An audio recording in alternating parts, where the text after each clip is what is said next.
Olá, sejam bem-vindos a mais um episódio dos Inovadores. O tema do nosso episódio vai se centrar na ligação entre a inteligência artificial e a publicação de conteúdos.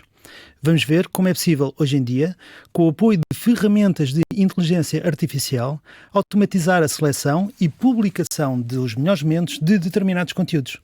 Eu sou o Diogo Cabral e hoje temos connosco Mário Tarouca, da FrameDrop AI. Mário, antes de mais, bem-vindo aqui aos Inovadores. Obrigado pelo convite, Diogo, um prazer. Esta minha explicação se calhar foi um pouco redutora. Conta-nos lá então o que é que a FrameDrop AI faz. Olha, está muito próxima daquilo que nós estamos a fazer, na verdade. Para entrar um bocadinho mais em detalhes, nós neste momento trabalhamos e estamos focados com a indústria dos mídia, principalmente com broadcasters, portanto, estações de televisão, rádios também. E o que fazemos é nós pegamos na emissão de uma televisão, imaginemos que um canal de televisão está a transmitir, seja um canal de desporto, de notícias, de entretenimento, qualquer tipo de conteúdo, e em tempo real nós encontramos automaticamente os melhores momentos, portanto leia-se uns vídeos, os chamados highlights, os clipes, 2, 3, 5 minutos, tendo em conta já algumas guidelines editoriais que as próprias equipas... Deixa-me só interromper aqui uma coisa. Portanto, vocês, tipicamente, há aplicações similares à vossa, mas que estão à espera que o conteúdo esteja fechado para irem ler o conteúdo todo. No vosso caso, vocês estão a ler o conteúdo em tempo real.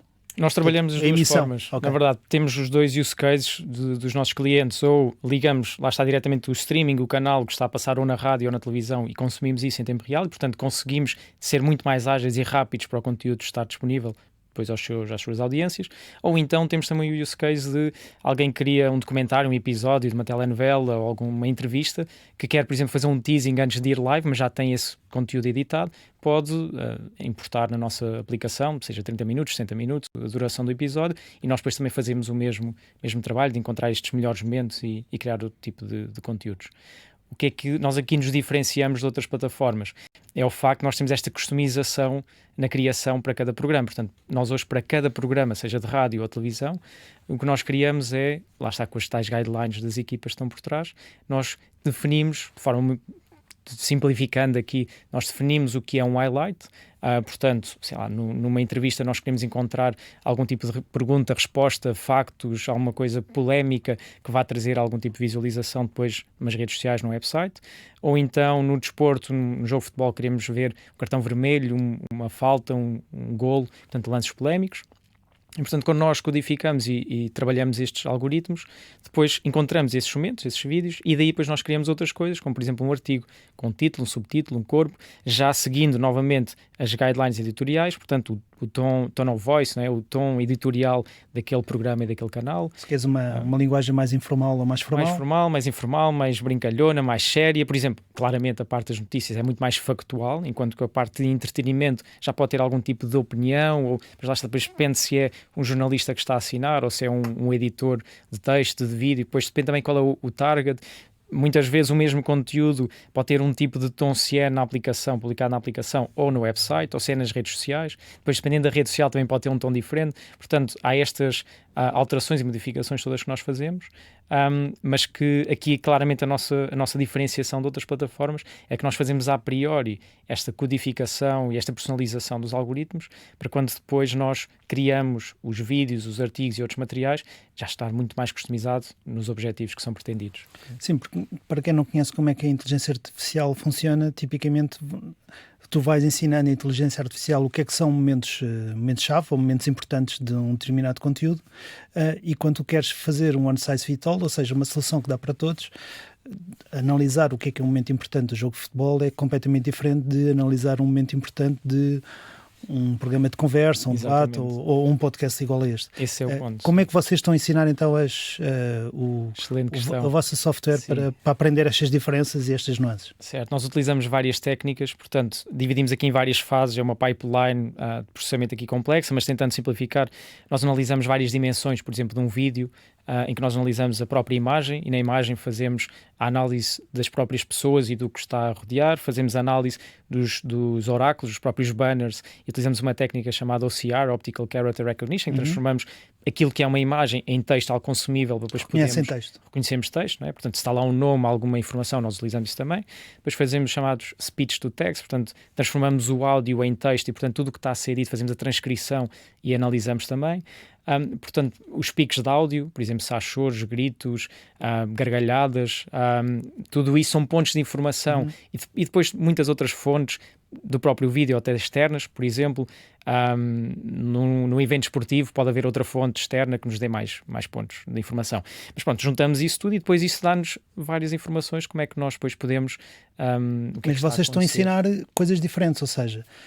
Quando é um programa de debate, o que interessa são determinados tipos de conteúdos. Quando é faz de conta, se fosse um jogo de futebol, o que interessava são outros. Portanto, como é que vocês estão a utilizar conteúdos já publicados? Como é que vocês estão a ensinar? Ou estão a trabalhar diretamente com as equipas editoriais, mais ou menos, para vos ir dizendo, olha, nós queremos mais isto, queremos mais aquilo? É um misto, porque há um trabalho que é pré-feito com as próprias equipas, em que muitas vezes, não necessariamente sempre, mas muitas vezes já tem algum tipo de conteúdo que eles próprios criam manualmente. Portanto, isso é usado como um input para nos dar uma direção, ser mais para a esquerda ou para a direita, sendo que também nós estamos agora a descobrir que nem sempre o que é feito é o ideal e o pretendido. Certo. Muitas vezes um grande desafio nesta indústria dos mídia é que estão understaffed, portanto não têm recursos humanos suficientes. Exatamente. E por isso muitas vezes ou não é feito, ou se é feito não é da forma ideal, como eles pretendiam. Da melhor maneira possível, com pouco tempo e poucas pessoas. Sim, vou dar um exemplo claro disso, que é muitos dos nossos clientes, antes de trabalharem connosco, quando faziam um artigo, ou tinham um vídeo e depois tinham um artigo no site, muitas vezes se escrevessem um corpo do artigo, tinham uma frase ou duas. Agora, connosco, isto não é o ideal, em termos de SEO, de tráfego orgânico, não é o pretendido. Mas simplesmente não conseguem, portanto, se querem ter mais vídeos e mais artigos, eles vão criar menos e com pior qualidade. Para quem não sabe o que é o SEO? Search Engine Optimization, portanto é criado pela Google, em que o objetivo é depois, de forma orgânica, nós conseguimos ranquear. Exatamente, conseguir que a tua página apareça mais vezes nas pessoas, nos motores de pesquisa. Portanto é importante termos estas técnicas, podia entrar aqui em detalhes, sei lá, internal linking, ser maior, VIP, etc. Mas isso depois permite-nos gerar mais tráfego no nosso site, mais visualizações, e portanto se temos mais visualizações, a maior parte dos mídia, o modelo de negócio deles é através de publicidade e, portanto, mais visualizações, mais pessoas, mais publicidade, mais receita no final. Não é? Então, o vosso modelo de negócio acaba por ser, então, ligeiramente diferente do modelo de negócio de outras aplicações ou outras soluções similares à vossa. Portanto, vocês serão um B2C ou um B2B? Ou seja, o vosso cliente é uma empresa ou os particulares? É um B2B, claramente, empresas, chamado Enterprise. Portanto, trabalhamos com grandes grupos de mídia, novamente, televisões e rádios, E o que fazemos é ajudamos estas equipas, muitas vezes elas com 10, 20, 40, 50 pessoas, a serem mais produtivas e mais eficientes. Portanto, nós ajudamos a criarem mais vídeos, mais artigos, em quantidade, em melhor qualidade, por exemplo, uma frase versus vários parágrafos, que estávamos a falar anteriormente, e a fazer para múltiplos canais, que antes, se calhar, a mesma pessoa fazia uma só para site e agora já consegue fazer com o mesmo tempo de investimento dessa pessoa para site, para aplicação e, se calhar, para outras redes sociais. Okay? Mais ou menos quantos clientes é que vocês já têm? Têm noção? Este produto é um produto recente. Nós, na verdade, começámos a desenvolver este produto no semestre do ano passado. Temos agora os primeiros clientes, portanto estamos a falar em termos de unidades. Mas ainda mantém os clientes iniciais que eram o chamado B2C? Sim, a aplicação B2C, temos 140 mil utilizadores. E estão espalhados pelo mundo inteiro? Pelo mundo inteiro, mais de 50 países a última vez que vi, sendo que a maior parte US, portanto Estados Unidos e Reino Unido também. E já com receita mensal? Já com receita mensal. É em freemium, certo? É um modelo freemium, o que significa que existe uma versão gratuita limitada, várias questões, mas que depois, se o utilizador quiser, pode... Mas que tem uma marca d'água, suponho. Tem uma marca d'água e, portanto, essa é uma das limitações. Portanto, claro. Se quiser remover a marca d'água, tem que ir para um plano pago. Sim. E quantos colaboradores é que já têm? Nós temos uma equipa de 10 pessoas neste momento. E iniciaram sem? Nós começámos a empresa em 2021. Mas houve aqui um longo processo que depois podemos explorar, mas a empresa começa em 2020. Mas já receberam investimento, não é? Se não me engano, 1,1 milhões em pre-seed. 1,1 milhões em 2022. Sim. Este dinheiro serviu exatamente para quê? Esse dinheiro serviu para, no início de 2023, começámos a criar equipa. Portanto, no início era só eu e o JD na empresa e depois contratámos mais pessoas. Portanto, em 2023 éramos 5 pessoas. 2024 5, 6 pessoas também, e agora no final 24, 25 é que estamos a aumentar a equipa para 10 e podemos falar depois nos planos do futuro, queremos aumentar ainda mais. Muito bem. Prémios, já receberam alguns. O último, se não me engano, foi o do Road to Web Summit, no final de 2024. Que importância, além da monetária, portanto é sempre bom receber mais algum dinheiro, que importância é que estes prémios têm sido para vocês? Ou se quiseres também talhar algum prémio extra além deste que mencionei? Sim, esse é claramente um importante Web Summit. Temos outro também muito próximo dessa categoria que tem a ver com também reconhecidos 2 semanas antes de diferença, se não me engano, da Unicorn Factor Lisboa, também no mesmo âmbito de empresa mais promissora, startup mais promissora. Portanto, este ano 25 nós temos delivery, temos que entregar, não é? E vamos executar, portanto, altas expectativas, mas nós estamos confiantes e já vamos falar do plano, mas dizer 2 coisas sobre os prémios. Claramente, pronto, a parte monetária é interessante, mas há 2 coisas principais, diria. A primeira é, em termos de credibilidade, seja com potenciais clientes, como até mesmo para recrutamento. Estamos a notar que algumas pessoas mencionam isso nos processos, que dá confiança também para se juntarem a uma empresa, entre outras razões, também por essa, que foi reconhecida por múltiplas entidades. E outra, que eu diria que é fundamental, é a motivação interna. É brutal quando nós conseguimos depois voltar desses momentos, entregar isso, mostrar à equipa, partilhar esses momentos com a equipa toda e saber que toda a gente fez parte dessa jornada. E como sabes, isto são altos e baixos, é uma montanha russa e são muitos mais os baixos do que os altos. Certo, há que aproveitar os altos. Utilizamos isto para celebrar todas as pequenas vitórias que podemos, para dar energia para continuar a jornada. Olha, Mário, o nosso programa termina agora. Muito obrigado. Obrigado pelo convite. Eu e o Mário Tarouca vamos continuar a conversar e tanto este programa de rádio como o resto da conversa ficarão disponíveis na RTP Play e nas diversas plataformas de podcast. Subscrevam para ouvir todos os episódios. Muito obrigado a todos. Eu regresso na próxima semana.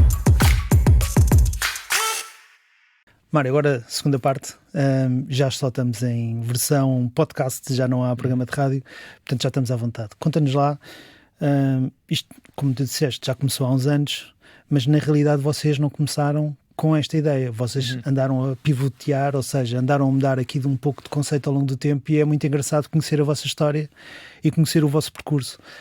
Conta-nos lá, isto começa com um convite do teu co-founder e depois, como é que foi esse convite? Olha, o percurso é brutal, agora vendo em termos de retrospectiva, já há aqui muitos ensinamentos que podemos tirar e que temos vindo a aprender. Então, na verdade, quem começa a empresa é o JD, o meu sócio, o meu co-founder, que em 2021 começa em plena pandemia, contexto, estamos em plena pandemia, live streaming está no seu pico, ele próprio é gamer e gosta num jogo em particular que é o Call of Duty Warzone, e ele estava a jogar e pensa, ok, como é que eu consigo, e será que há aqui uma forma de eu conseguir jogar e ter acesso às minhas jogadas, às minhas melhores jogadas de forma automática?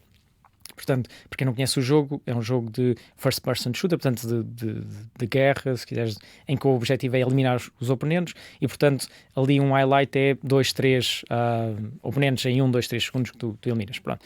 E assim começa, pronto, ele cria o primeiro algoritmo, isto durante 6 meses, mais ou menos, e passado esse tempo, portanto, no final de 2021, ele manda uma mensagem, nós já nos conhecíamos há 10 anos atrás, do tempo da universidade, já tínhamos feito outras coisas juntos, e já não falámos há algum tempo. Ele manda uma mensagem e diz, pá, tenho aqui isto, como é que eu posso levar isto para o mercado, bora bater umas bolas. Na altura eu estava com o Head of Growth da eTasty, já estava a começar a pensar há 3 anos o que é que eu começava a fazer, queria voltar a ter a minha empresa outra vez. Pronto, em termos de timing, muita coisa foi ali alinhada e, portanto, passado 2, 3 meses, eu estou full time com ele, junto-me, e ficamos então os 2 co-founders da Frame Drop. Temos esse produto, começamos a tentar fazer algumas experiências para vender através do Twitter na altura, e só focado nesse jogo.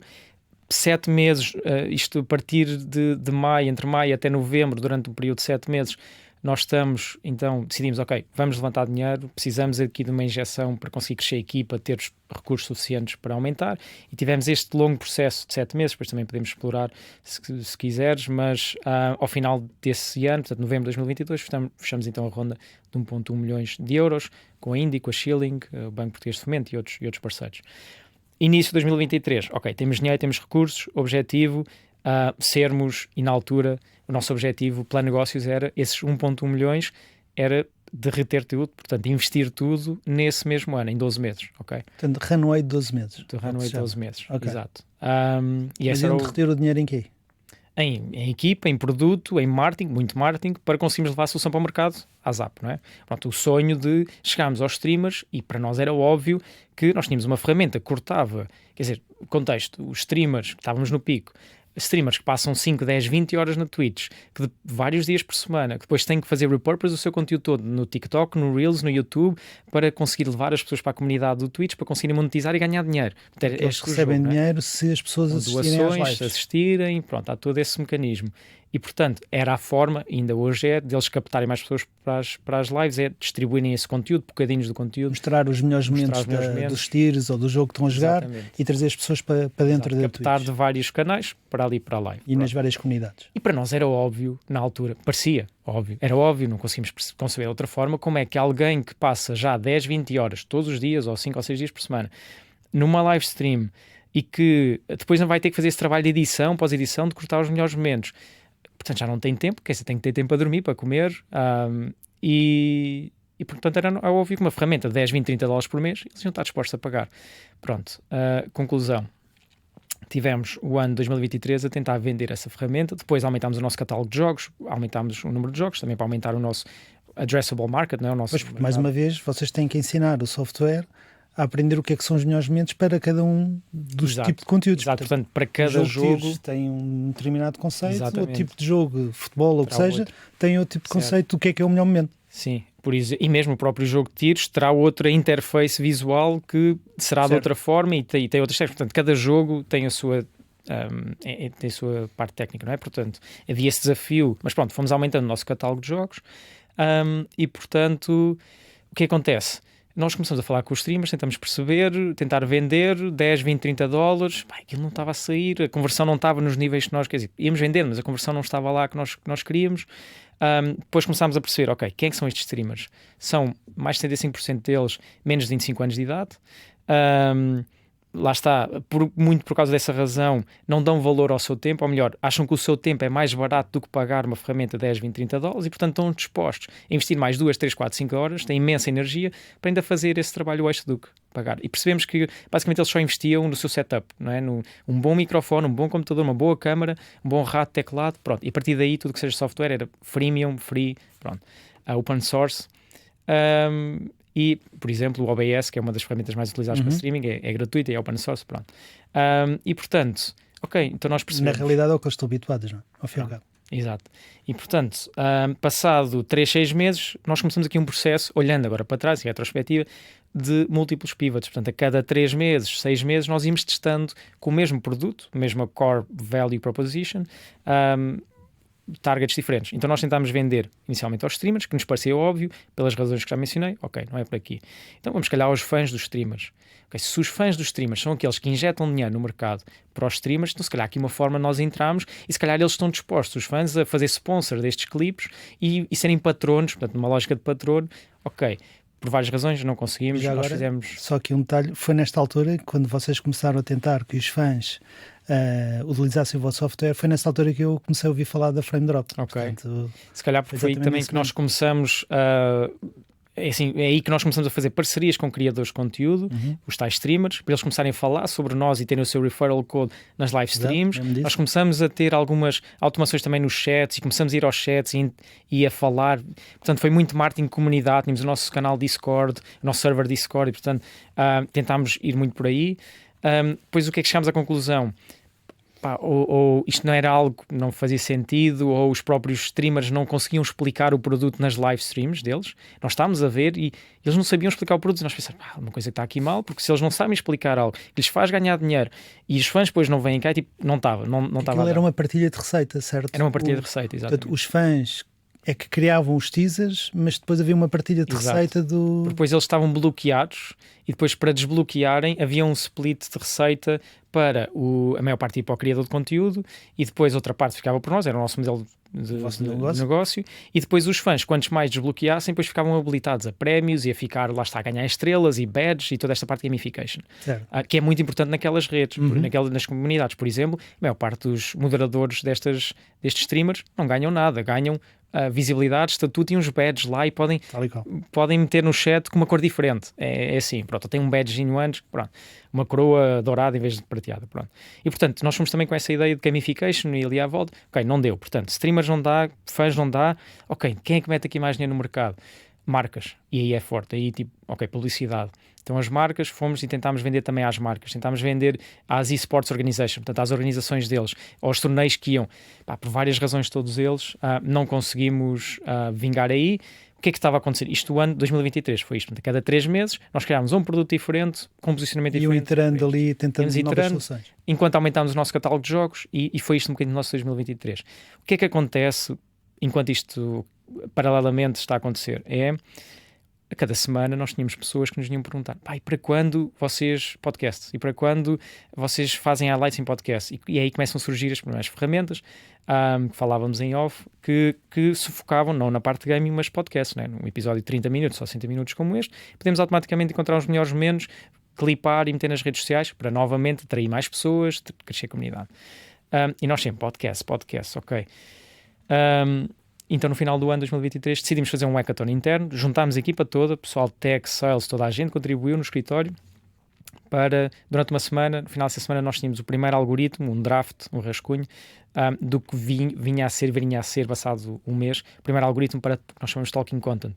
Portanto, em dezembro, nós trabalhamos isso, em janeiro de 2024, do ano passado, nós estamos a lançar a integração com o YouTube e o Talking Content e os podcasts. A partir deste momento, nós abrimos todo... Quando diz integração com o YouTube, é a vossa solução vai buscar o conteúdo diretamente ao link do YouTube. Certo. Por exemplo, o que nós integrámos com o Twitch era, colocavas, assim que a pessoa, até o streamer, começar a processar, fazer live, nós automaticamente começámos a ingerir e a criar os clipes. Mesma coisa com o YouTube.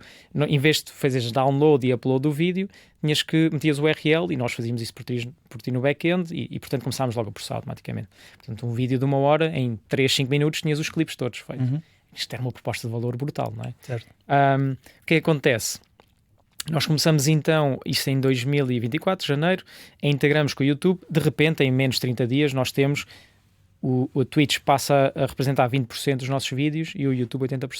Portanto, rapidamente, nós abrimos aqui a toda uma fonte de conteúdo, não só podcasts, como entrevistas, como outros shows, como qualquer vídeo. Na verdade, nós permitimos qualquer vídeo do YouTube que pudesse ser processado. Era um modelo, lá está, genérico e agnóstico, independente. Que é o que existe na maior parte do mercado, em termos de aplicações, é esta solução que tem, que depois tem descrições e tem... Exatamente. E dão algum contexto e fazem legendas, que vocês também fazem. Isso, o que nós fazíamos era, o vídeo normalmente é tipicamente vertical, horizontal, e nós transformávamos em vertical, certo. Seguíamos as pessoas, cortávamos, por exemplo, se fosse o objetivo, cortar e centrar diretamente quem estava a falar, metíamos legendas por baixo, podíamos editar o tipo de letra, a cor, a posição, portanto tínhamos assim algumas coisas, tudo feito de forma automática, não é? Já metem o logo da... Tínhamos meter um logo, um template, e portanto já ia com o teu branding todo da marca do podcast. Atenção que nem todos colocam o logo. Sim. E então nós conseguimos depois, permitir depois os nossos criadores de conteúdo, que nessa altura estamos a olhar então não só aos gamers, porque não fechámos essa parte, portanto continuámos com os gamers da Twitch, mas depois também há muito gaming no YouTube, portanto também nos ajudou aí, mas podcasters, youtubers, lá está, todo o tipo de conteúdos. Pronto. Em 2024 isto acontece, e é aí que nós começamos, em janeiro, fevereiro, nós começamos a crescer exponencialmente. Portanto, nós adquirimos 140 mil utilizadores o ano passado, começamos a monetizar seriamente o produto, começamos a crescer a monetização mês sobre mês, as métricas começam a aparecer. O que acontece? Passado, isto no modelo freemium, como falámos na primeira parte, não é?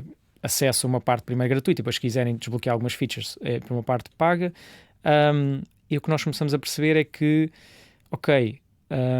a retenção não era a melhor. Portanto, quando eu digo retenção, o pessoal vinha, experimentava, utilizava o produto, mas depois não vinha com a frequência que nós estávamos à espera. Isso acontecia muitas vezes porque, às vezes, o podcast é por temporada e, portanto, não subscreviam, ou subscreviam 1 ou 2 meses e depois paravam e, passados 6 meses, voltavam. Ou então... Agora, quando tu pagas a subscrição, tens um limite de tempo? Como é que isso funciona? Sim, nesse caso, no produto B2C, havia um limite de tempo e, portanto, nós cobrámos ao número de horas de input. Portanto, o número de horas iniciais que tu processavas, depois podias fazer clipes ilimitados e exportações ilimitadas. Ok, portanto, imagina, em última análise eu gravava a temporada toda e podia de uma só vez? Exatamente. Okay. E nós tínhamos clientes a fazer isso, que era gravavam, ou só, lá está, a temporada era 6 meses e só nos últimos 2 meses é que começavam a processar. Pagavam 2 meses e processavam os teasers da temporada. Pagavam 5 ou 10 ou 20 horas, em vez de comprar 5 horas todos os meses ou 10 horas. Pronto. E, portanto, isso acontecia muitas vezes. Portanto, víamos ligar e desligar, ligar e desligar. Depois também acontece outra coisa que já acontecia no streaming, no gaming, que é, há muitos criadores de conteúdo, mas estamos a falar de milhões em todo o mundo. Isso é uma boa questão. A desvantagem é, a maior parte deles, passado 1, 2, 3 meses, porque é difícil. É difícil criar um podcast. Não é? Criar um podcast. Vamos olhar para o caso do podcast. Maioritariamente a malta desiste ao final de 15, 20, 30 episódios. Acho que isso já é muito, mas vamos até dizer que são 15 ou 20. Vamos dizer uma temporada. Tenha 5, 10 episódios, acho que já estamos... não é fácil. Não é fácil porque, inicialmente, por várias razões, não vamos entrar por aqui, mas pronto, acho que diria que a principal é depois a distribuição, a promoção, porque uma pessoa já está tão cansada, é muito difícil. Isto trabalho. Mas é bom que as pessoas percebam, porque muita gente, as pessoas não percebem o esforço de criar o podcast, mas... Sim, eu posso dizer rapidamente, não entramos em detalhes, mas... Não ser eu a dizer. Mas e se calhar vais-te rever aqui muitos pontos, que é desde pensar quem são os convidados, fazer a pesquisa sobre os convidados, pensar nas perguntas e no script que vamos fazer, convidar os convidados, garantir que eles vêm, garantir que podem vir àquela data e que temos as slots todas e que tudo coordena. Vamos assumir que isto já corre tudo bem. Pronto, que não corre muitas vezes, certo, mas vamos assumir que isto já corre. Depois, está aqui outra questão, que é a partir do 5º, 10º, 20º episódio, começas a ficar sem leads, não é? Na tua rede, na tua network, se calhar tens de começar a ir a eventos, perguntar a pessoas. Ficas sem convidados. Sem convidados, pronto. E portanto, para os primeiros 5 ou 10 se calhar até está ok, a partir daí é difícil, tens de ter outras formas, outras fontes, não é? Depois, ok, um espaço. Então, mas o espaço vai ter um microfone, vai ter câmaras, quem é que vai editar, técnico, o setup todo, a luz, e depois temos vídeo, não é? E não é um passo extra, mas vamos assumir que só temos áudio também, que, by the way, mais ou menos 50% dos episódios em todo o mundo de podcast são sem áudio e 50% com vídeo. São com vídeo. Está a aumentar o vídeo, mas vamos assumir metade. Depois, ok, há toda essa parte, corre bem, fizeste o podcast, o episódio, há uma pós-edição muito dura, equalizar, não sei se é o termo técnico, mas o som, porque eu não, de repente eu falo um bocadinho mais próximo do microfone e as pessoas até tiram os fones porque aquilo fica muito duro. Pronto. Depois, já chegámos aqui, isto já foi tudo muito duro, e depois não há a parte da promoção, que é toda uma outra parte, que é, tens de ter redes sociais, tens que ter, se calhar, uma newsletter, tens que enviar isto, tens que fazer vários posts, vários teasings, e portanto é muito duro. E o que nós vemos é, a maior parte, eu hoje estava a ouvir uma pessoa dizer que dizia content creators ou criadores de conteúdo, o que é que eles fazem? Eles criam conteúdo. Portanto, da parte depois promoção, monetização, é uma expertise que a maior parte não tem, porque são boas a entrevistar, a falar, a pensar no script. Não tens que acabar por ter. Tens que adquirir, pronto. E era essa falha no mercado que nós vinhamos, tentávamos colmatar. Pronto, lá está, novamente com a ideia de 10, 20, 30, 50 dólares por mês, euros, e para nós também era óbvio que isso ia acontecer. Pronto, o que acontece aqui? Porquê é que isto não resulta? Já falámos, um caso é ligam e desligam 1, 2 meses e depois ficam 6 meses sem voltar. Depois, mesmo os podcasts mais conhecidos, vamos já pensar globalmente, se calhar tem 5, 10 horas por semana, e já é muito, por semana de conteúdo, e portanto, se nós somos uma plataforma que monetizamos através do número de horas de input, não é? Que tu tens já editadas, então esse é o nosso limite. E já estamos a falar no melhor, que a maior parte é tipo 1 a cada 15 dias, a cada semana, 1 hora, não é? E de forma recorrente. E, portanto, dito isto, se juntarmos a outra questão também, que é muitos concorrentes que nós temos, portanto, o que nós estamos a ver durante o ano passado, neste modelo desta plataforma B2C, é que a cada semana nós encontramos um novo concorrente direto, uma plataforma que fazia uma ferramenta exatamente que fazia connosco, com um overlap de 80%, gigante. Podia ter uma feature diferente, e não sei o que, mas tipo, resolvia o mesmo problema. A certa altura nós tínhamos mapeados 50 concorrentes diretos. Incluindo... Um deles até é português. É isso que eu ia dizer, incluindo um português. E portanto... agora também já acabei ao programa. Sim, portanto, eu por acaso estava a pensar no outro. Portanto, dois... Então vieram dois. Já há 2 portugueses. Já há 2 portugueses, entretanto um acho que já fechou e já não está aí, pelo que eu sei, mas pronto, isto para dizer que num país tão pequeno como Portugal, nós tínhamos pelo menos 3 soluções destas. E portanto, havia muita concorrência, é o chamado Red Ocean, não é? É quando... há muita oferta, também há muita procura, e por isso é que é muito atrativo, mas há muita oferta. E depois, fazer um bom produto é que é difícil. Pronto. Sim, na realidade a maior parte dessas aplicações começaram mais cedo do que vocês. E já têm alguma cota de mercado, se calhar? Eu diria que, na verdade, nós começamos mais cedo do que elas, só que no outro vertical, tal gaming. Sim, quando nós vimos para o Talking Contas... Vocês começaram na Twitch e eles começaram diretamente logo no podcast. Exatamente. E quando nós vimos para aí, se calhar já não somos os chamados first movers, né? Já não somos os primeiros a ir para o mercado, é um facto, mas ainda assim somos dos primeiros, portanto nós achámos, ok, não podemos surfar a onda, ainda vamos a tempo. E de algum modo estão a surfar. E já vamos tocar aí, que é isto tudo que nós estamos a falar, foi super importante e é super importante hoje e relevante para onde nós chegámos aqui hoje. Então conta-nos lá o que é o hoje. O que nós fazemos hoje é, durante este processo, nos últimos 6 meses, nós começamos a ter algum interesse de mídia, da indústria de mídia. Inicialmente de rádios, porque como nós trabalhamos o produto para podcast, rádio é muito semelhante, pode até ter vídeo, algumas da rádio já têm, mas mesmo que não tenham áudio, e portanto começa a haver, algumas rádios organicamente começam a utilizar-nos, nós começamos a perceber, se calhar aqui qualquer coisa. O que nos exportou mais foi muito mais horas de conteúdo do que um podcast. Uma rádio emite 24/7 no extremo, e portanto tem muitas mais horas. Começamos a sentar com algumas rádios, começamos a perceber as dores deles, daí algumas rádios e outros mídias, normalmente um meio de mídia, seja uma televisão, um jornal ou uma rádio, não está isolado.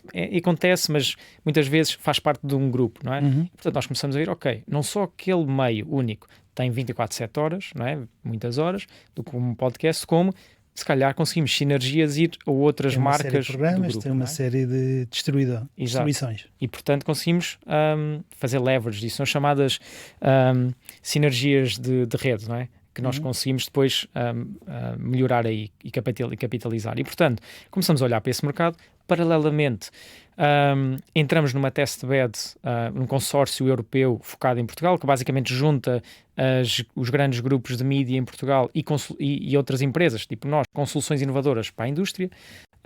Já agora, como é que se chamava esse testbed? É testbed AMCC, está baseado em Aveiro, junta depois parceiros como quem está por trás é Aveiro, a Universidade de Aveiro, a AMCC, a nós, a Google, e portanto é um triângulo, juntam-se esses parceiros tecnológicos, os mídia, jornais de rádios e televisões e depois soluções como a nossa. Pronto. Nós participámos no primeiro, fomos selecionados para o primeiro cohort, para o primeiro curso, pronto. E neste momento eles já vão no terceiro, se não me engano. E portanto, qual é que foi aqui a dinâmica? Meteram-nos na mesma sala, todos os diretores de inovação, administradores destas empresas, e depois nós fazemos um pitch de 2, 3, 5 minutos para isto. Cada um fazia a sua cada uma da solução. Pronto, e ficámos 1, 2 horas naquilo. No final, houve as interações e o match. O que acontece? Assim que nós terminamos de fazer o pitch, e até ganhámos um prémio aí, ganhámos o primeiro lugar também dessa testbed, como é que se diz, o feedback e a interação que depois tivemos, a reação que tivemos logo imediato dos mídias foi brutal. Vieram logo falar connosco, marcámos uma data de reuniões depois aí já em termos comerciais e de avançar e perceber. E portanto, isto é meio do ano passado, portanto, verão. O que acontece no segundo semestre do ano passado? Isso foi que disputou isto aqui que é. Tínhamos 2 pontos dados, né? Clientes já começaram a utilizar e aqui estas oportunidades em Portugal. Então o que nós fizemos nós fomos literalmente para as redações e para, seja de rádios, de jornais e de televisões, investimos manhãs e tardes só a mapear e como fazer auditoria nesses meios. Então o que nós fizemos estávamos sentados atrás, com bloco de notas, os jornalistas e os editores, com bloco de notas, na nossa versão com computador, exato. Mas basicamente a mapear todas as ferramentas, os timings, as dores, os problemas que víamos, as interações entre as pessoas, se cada vez que mudavam de uma tab para a outra, as formas como faziam as coisas. Que nós nos apercebemos passado alguns meses depois para cada mídia nós fazíamos um report. Uma coisa simples, mas fazíamos um apanhado do que é que tínhamos ali percebido, os maiores problemas, desafios, pronto. Dos processos que eles utilizavam hoje em dia. Das equipas de... E das não sei quantas plataformas que eles utilizam. Das várias plataformas, os timings, tudo. Mapeámos tudo, pronto. E depois, quando nós estamos a ver o primeiro, o segundo, o terceiro report e começamos a compará-los e a metê-los lado a lado, percebemos que há um overlap, há aqui um como é que se diz em português? Mas há um overlap. Uma redundância em termos operacionais. Operacional deles todos, obrigado, e sei lá, 80% das dores, das ferramentas. Se não fosse a mesma ferramenta, era uma ferramenta equivalente, pronto, concorrente, mas percebemos o processo que era muito equivalente. E se inicialmente nós vamos então fazer pitch com esta ferramenta de, ok, podem cortar clipes, verticalizar, meter redes sociais e tal, nós de repente percebemos, ok, as dores podem ser outras, podemos entrar noutra parte do workflow e com as nossas expertise que temos, ok, se calhar conseguimos construir aqui um produto de raiz diferente, mas descobrimos aqui um novo, pronto.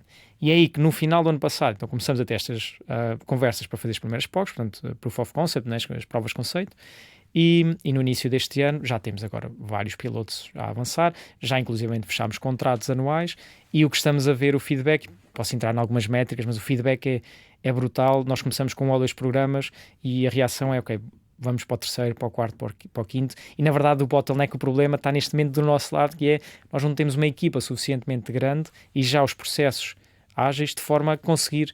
Então, em termos de funcionalidades, só para eu perceber, em termos de funcionalidades, que mais valia é que vocês estão a conseguir aportar, ou que passos é que vocês conseguem cortar? Em termos ou de percentagem, o que é que tu me consegues dizer sobre isso? Vou-te já dar aqui um número, claro, e depois mais exemplos, que é, hoje em dia, o que nós mapeamos nessas auditorias, e vai deste processo, e é transversal a vários mídia, é que, portanto, a várias empresas diferentes, é que fazer em tempo real, portanto, estamos a ver um programa ou um programa de rádio ou televisão, e ter alguém a mapear e a criar este clipe e a criar um artigo e a publicá-lo, demora em média 20 a 30 minutos por artigo. O que nós, na nossa ferramenta, conseguimos fazer é reduzir em 10 vezes, de 2 para 3 minutos. E não só nós reduzimos o tempo, e portanto, no extremo precisaríamos menos pessoas, mas não é essa a nossa proposta de valor. O que nós temos é que com as mesmas pessoas nós conseguimos criar mais quantidade, portanto, em vez de 1 ou 2 ou 3 artigos por hora, criamos 5 ou 10. 2, não criamos só no site, criamos também na aplicação. Depois, no site tem um tom e se calhar é mais longo, na aplicação é mais curto e tem outro tom. Depois, a questão de, em vez do artigo ser só uma frase, que isto é o que fazem em 20, 30 minutos, não é? É só uma frase, nós fazemos 2 ou 3 ou 4 parágrafos, tem internal linking, portanto, link interno com vários, para otimizar também a parte SEO. Exato. Para a página do programa. Tem um... O link interno é para reencaminhar para outras páginas do próprio site, não é? O próprio site, por exemplo, um artigo sobre um programa e manda para a página principal do programa, porque depois isto, em termos de, novamente, SEO, de Google, das regras de ranqueamento, ajuda depois a dar mais peso àquele programa, àquela página. E outro é um call to action no final, também traduzido para português, é botão de ação, ou faz carrega aqui, faz para depois de ver o vídeo, porque muitas vezes os mídias, novamente, como monetizam é com publicidade nesse vídeo, portanto, quando vamos a um vídeo de 3 ou 5 minutos, tem se calhar uma intro ad de 15 ou 20 segundos, e portanto é aí que estão a monetizar realmente aquela visita, aquela visualização. Portanto, nós, portanto, é uma data de regras depois da SEO. Vocês integram depois, conseguem integrar, a vossa solução integra-se depois com as diversas plataformas de redes sociais, Instagram, Facebook e afins? Sim, neste momento o que nós estamos, use case para onde estamos a começar, que claramente foi o que notámos que tinha mais dores nestes mídia todos, é com os sites e aplicações deles, internos. Portanto, cada mídia deste tem um site, tem várias aplicações, e então nós integramos com o CMS deles, portanto é um programa onde tem os assets todos digitais, e portanto no extremo nós estamos, e portanto para responder à tua questão, as redes sociais ainda não, mas é um ainda, vamos claramente, são use cases já identificados. Portanto, assim como nós criamos um artigo para o site, para a aplicação, conseguimos criar para um TikTok, sim, claro, para um Twitter, para outras redes, para um YouTube, meter a descrição, meter, sei lá, hashtags, meter outras coisas, sim. Uma das concorrências pode ser os editores de vídeo. Nos dias de hoje, uma das plataformas que essas pessoas utilizam é o editor de vídeo ou o editor de áudio, em que tipicamente faz de conta, se fosse áudio, pegava no som de cada um dos microfones, ou quando é o vídeo temos aqui várias câmaras que estão a gravar, e depois fazes a edição. Vocês prevêem também entrar nisso, ou têm medo que estas ferramentas também comecem a tentar entrar na vossa área? Porque antigamente estas soluções de edição não tinham inteligência artificial, hoje em dia já têm. Por exemplo, algumas já têm plugins em que fazem a edição automática com base no áudio. Tu colocas os cheios de vídeo, aquilo faz-te a edição toda em segundos. Portanto, o próximo passo deles poderá ser também, ok, agora que já tenho inteligência artificial, já consigo também ler o final do vídeo e fazer eu próprio aqui pequenos teasers e by the way, ligo às redes sociais e ligo a isto. Portanto, há aqui um problema, há aqui uma ligação que pode haver aqui, ou dos editores de vídeo na vossa área, ou a vossa área nos editores. Vocês estão a pensar ou estão a ponderar fazer alguma coisa destas no futuro? Certo. Excelente observação. Há aqui vários pontos que eu posso comentar. Primeiro, é verdade, esses editores de vídeos que já estão muito mais tempo no mercado, muito, sei lá, 100 mil vezes melhores do que nós em termos de edição de vídeo, já começam a ter AI. É um facto. A desvantagem e a nossa grande diferenciação é que eles não têm esta customização que nós fazemos. Nos sentamos a priori com as equipas editoriais e novamente, para cada programa e cada canal de distribuição, portanto, para cada website, app ou rede social, nós customizamos de forma muito talhada o que é que vai ser dito e como é que vai ser dito e comentos é que vão ser apanhados. Ora, aí é o modelo de one size fits all, é o modelo de ser agnóstico, e estes programas de edição de vídeo não vão fazer esta customização, porque tem aqui uma parte, aproximamos de consultoria, se quiseres, não é? De customização, e portanto é que depois isto são negócios enterprise, portanto maiores, contratos anuais, que depois, se nós só conseguimos investir este tempo e dar este tipo de personalização, se houver um custo, não são os tais 20 ou 30 dólares mensais que havia antes, não é? Mas a minha pergunta agora é, em termos de escalabilidade, aqui tens agora o reverso da medalha, né? Porque obriga-te a estar sentado com as pessoas para perceber que tipo de conteúdo é que é, e estar a preparar a vossa solução para aquele conteúdo A. Depois, quando tens o conteúdo B, tens de estar a preparar para o conteúdo B. Exato. Como é que vocês estão a ver escalar? Porque para escalar não pode ser assim, não podes ter uma pessoa sentada. Portanto, vocês vão tipificar o tipo de conteúdos, é isso? Esse é o cerne da questão. Nós começamos por, lá está, o típico clichê também, que é do things that don't scale, não é? Fazer coisas que não escalam, aprender com isso e depois, ok, então vamos ver como é que escalamos e como automatizamos isto tudo.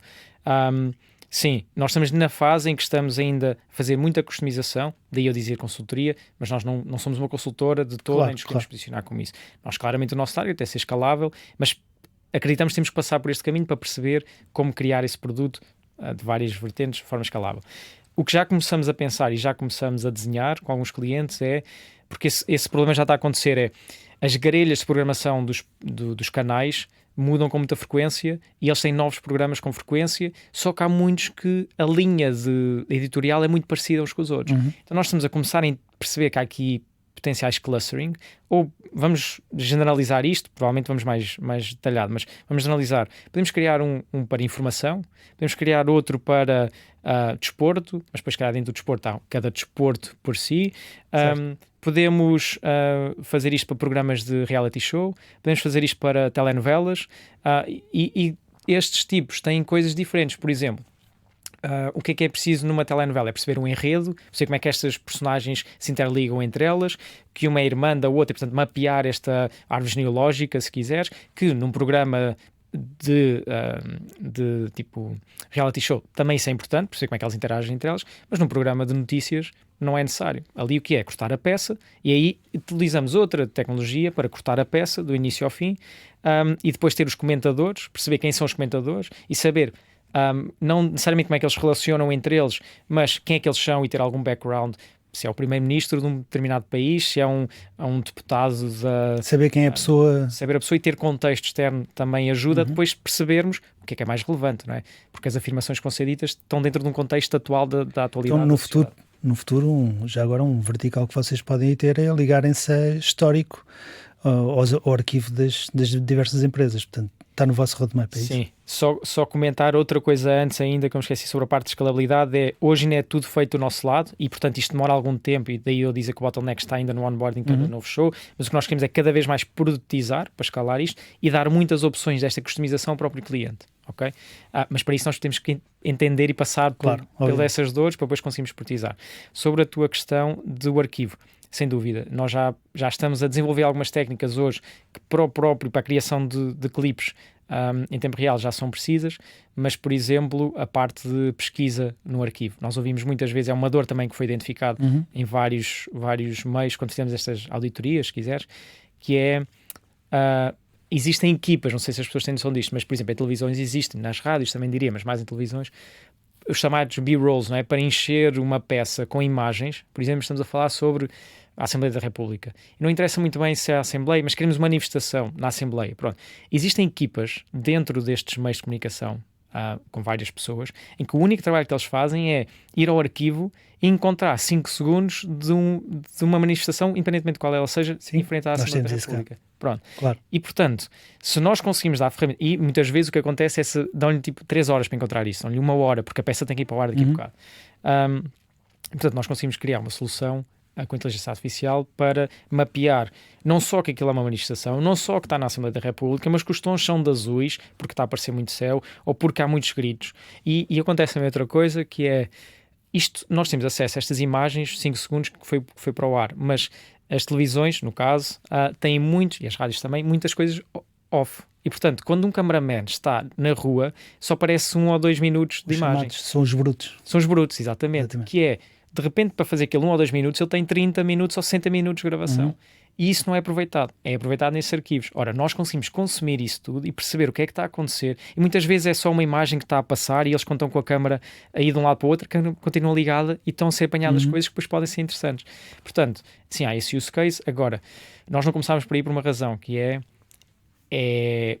hoje em dia, do nosso ponto de vista, pode ser do ponto de vista de infraestrutura e de processamento dessa informação, como existe tantas décadas de vídeo, de múltiplos canais só num meio de comunicação, processar isso tudo pode demorar... Sim, ser custoso, e também já agora aqui dou-te o meu conselho, porque isto é a área desta empresa, já existem softwares e soluções que fazem isso. Exatamente. Portanto, se calhar eu mantinha-me onde estava. Nós vimos isso também e que já estavam... Portanto, o que nós podíamos fazer é um incremento, melhoria aqui do processo, que se calhar financeiramente não faz sentido para o cliente pagar isso. Exato. E, portanto, nós claramente identificámos isso e percebemos, ok, não vamos por aí. Quando claramente, esta oportunidade onde estamos agora... Ok, a adoção, vou dar outro caso. Voltando aqui então, nós recebemos os vídeos, criámos os clipes e os artigos automaticamente. O primeiro cliente que nós fizemos, este POC, o que aconteceu foi, eles tiveram acesso, começaram a processar, ao terceiro dia de utilizar produto, 100% dos artigos e vídeos que eles tinham publicado foi através da vossa solução. Nós ficámos, ainda hoje me custa acreditar, nós ficámos super positivamente espantados. É um verdadeiro aha moment. É um aha moment, sem dúvida. E agora o que está a acontecer é, ao final de várias semanas e meses, eles já estão, em média, mais de 90% é publicado e gerado por nós. E já temos métricas super estáveis. E todos os dias, e quando falha o programa, quando alguém não tem acesso e não precisa... É um filme, portanto já sentem a dor de não ter. Pá, isso para nós é brutal. Muito bem, então... Vocês já têm aqui um Product Market Fit, foram adaptando, estão à procura de novo investimento ou prevêem ser adquiridos por alguém? Como é que está? Sim, estamos à procura de investimento, estamos neste momento a trabalhar nisso.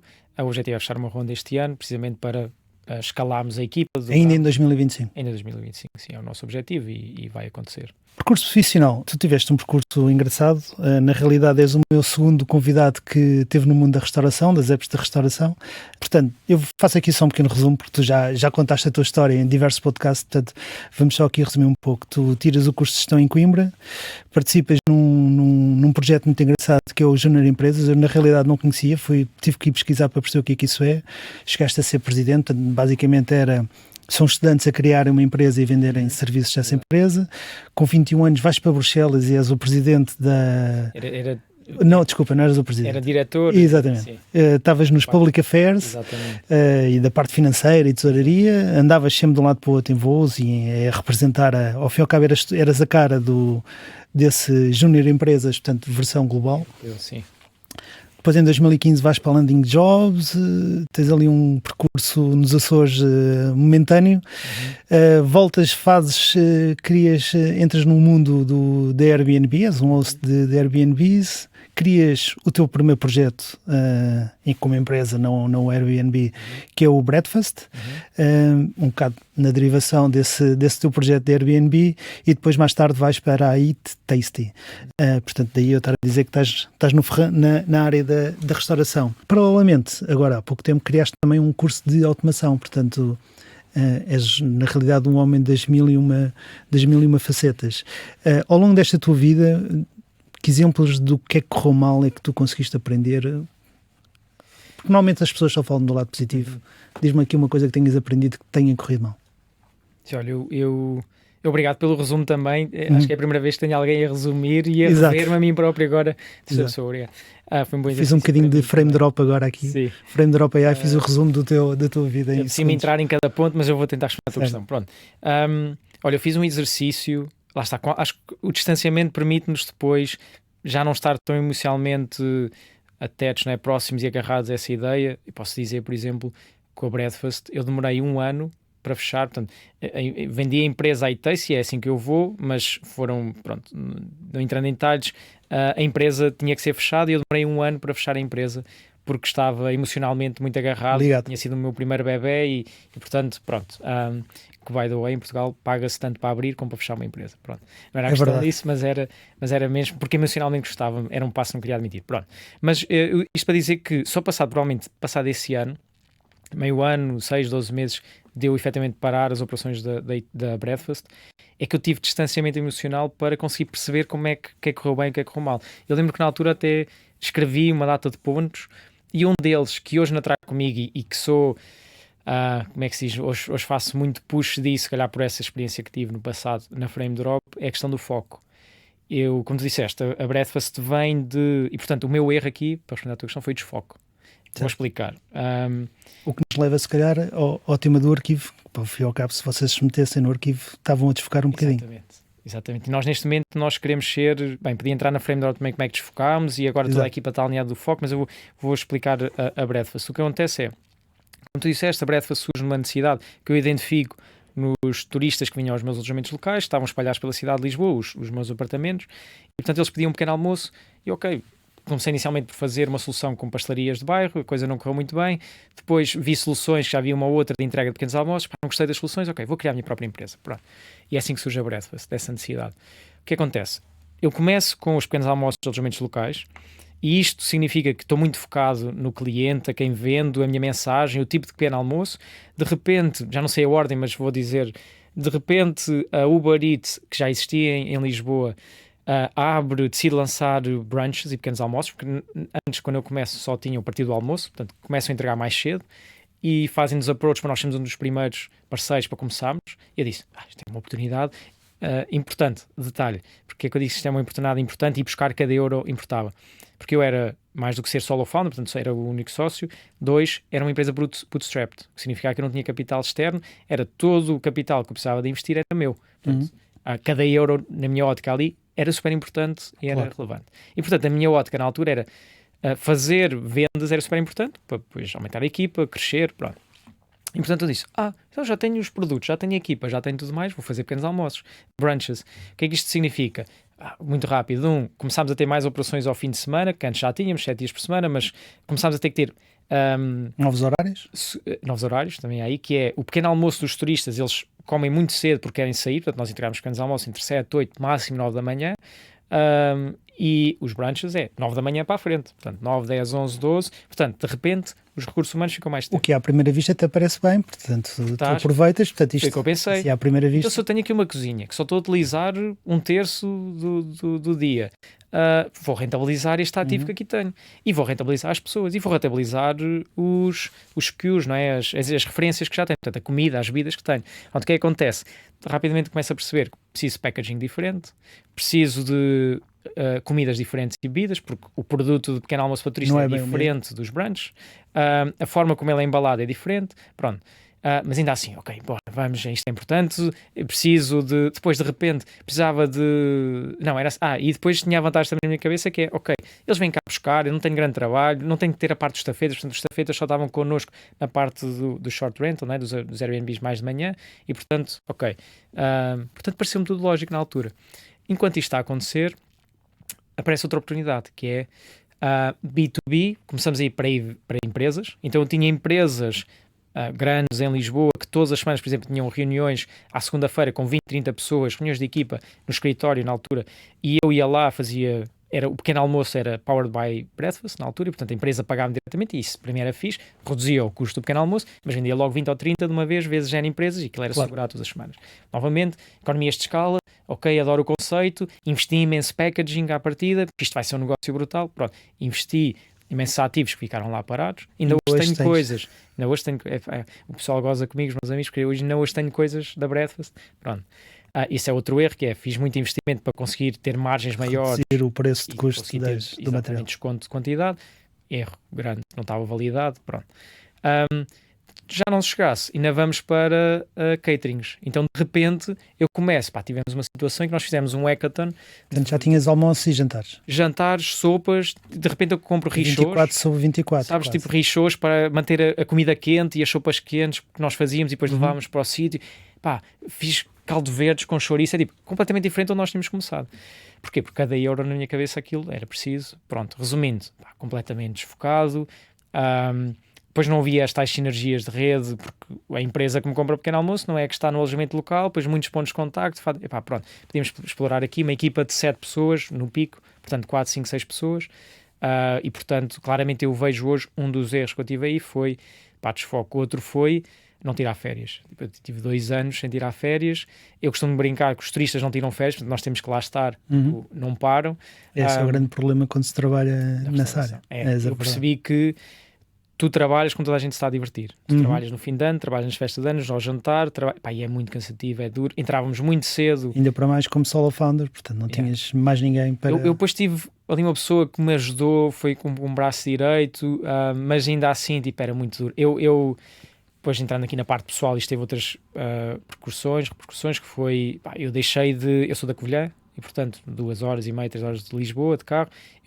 Deixei de ir à minha cidade e estar com a minha família porque tinha que estar a segurar nas operações. Depois deixei de ir, perdi muitos momentos familiares, pronto, que hoje me arrependo e hoje mudei um bocadinho a minha posição na vida, pronto, cresci, amadureci, vejo as coisas de outra forma. E o momento, o trigger para isto parar foi...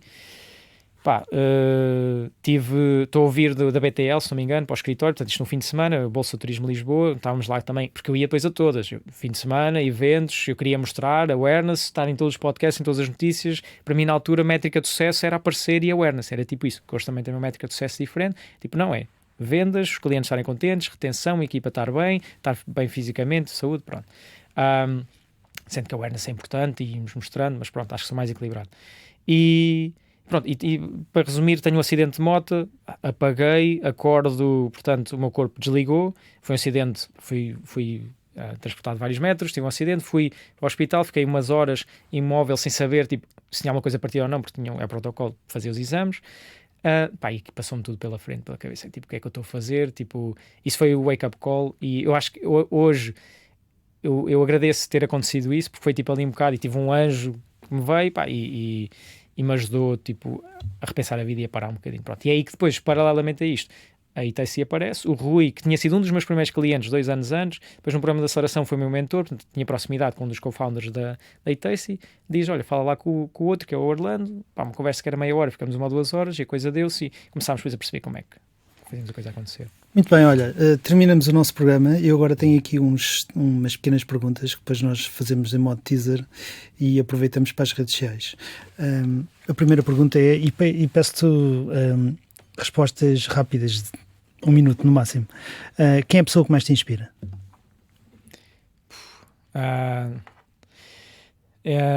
Isto é um momento emocional para mim. Vou dizer, diria a minha mãe e o meu avô, que só agora também, olhando para trás, inconscientemente, acho que quando eu era pequeno passaram ensinamentos e as coisas que faziam importantes, e tenho pena de não estarem já cá. Sim.